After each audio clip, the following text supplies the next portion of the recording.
What I think now is that we are doing what we call the new roads, the new steel and aluminum roads. What is it? Bouba, laisse-nous tranquille. On est dans une interview, s'il te plaît. When we talk about the new steel and aluminum roads, what is that? Everybody knows that Europe was developed because of the steel industry, steel and coal. Now, everybody also knows that most of the raw material to make steel and aluminum come from Africa.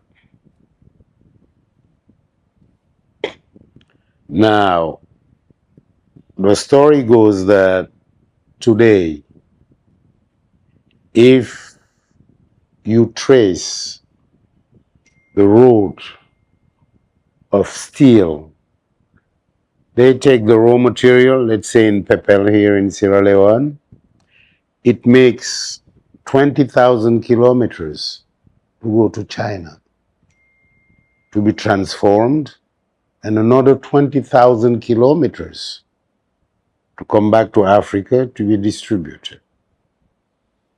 If you take aluminum, the raw material of aluminum is called bauxite. Bauxite comes from our neighbors from Guinea, most of it, of course. Guinea-Conakry, from the port of Kamsa. 20,000 kilometers to go, another 20 to come.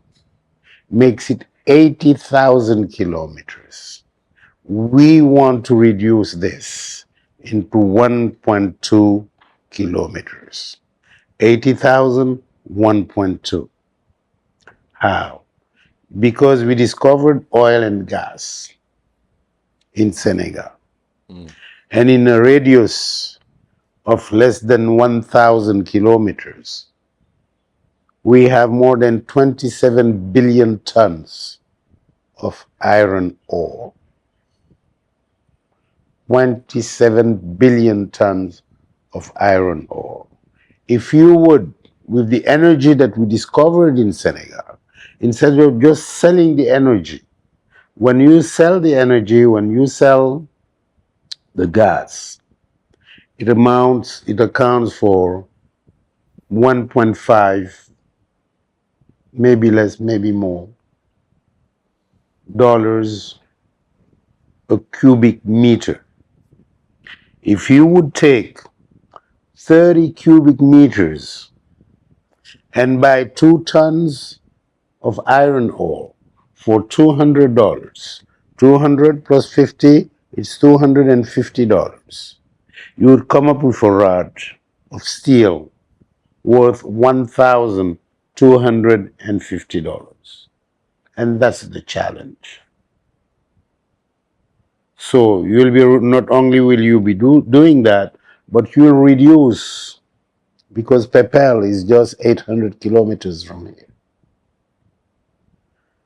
So the 40,000 kilometers going back and forth is reduced to 850 kilometers. One straight path. Yes. Well, you go by the ocean. It's not straight path. You go by the ocean. And this is why we want to create what we call the Atlantic Africa Steel and Aluminum Alliance, because we want to put these countries together along the Atlantic, because you don't want to get inland because of infrastructures that are not developed.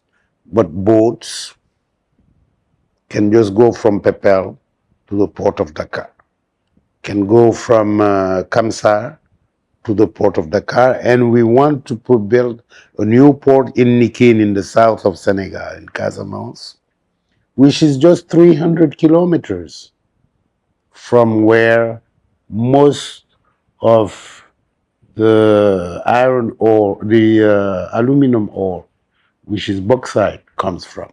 300 kilometers instead of 20,000, and 20,000 back. because we are preparing for Zleka. Zleka is the new African continental, comment on dit encore? Voilà, well, you said well in English. We say Zleka, zone de libre-échange, voilà. So we are preparing for that. But if you want to prepare for that, you have to think about things that you may not see yourself, but that's not important. That's building the future. When you're building the future, you don't think about yourself. I will not be here when it starts. You have to build it. Have you seen, like you said, you have to have vision. We've been to a few countries and it seems like the vision is starting to become clearer as younger people come into power. Have you seen a shift in how people are looking at the future of unification, at least in West Africa? Yes, of course. You see, the story goes that these new people who took power in Senegal, I sponsored them. And I had a big fight with the president. But why did I sponsor them? Because they had a vision. They had faith. They wanted to fight corruption. You see, we work hard to get everything you can see. I don't sleep. I work very hard. I passed 78. I'm still working. But you have these civil servants, after 1 year, they have more money than me. This is what's blocking Africa. Corruption was too high. And if I sponsored these young people, it's because they wanted to go just as what you said. They want things to go straight.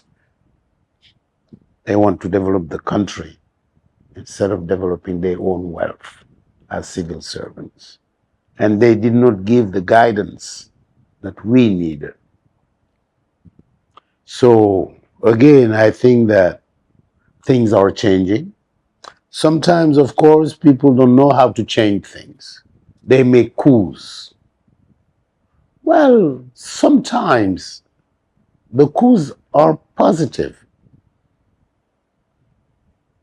If you take Jerry Rawlings to talk about his very beautiful country in Ghana, this gentleman, if he didn't do the coup and took out all these generals who was just taking the wealth of the people, Ghana wouldn't be where it is today. And we hope that these people will just do the same. They will change things so that everybody can profit, can get advantage of the wealth of the country.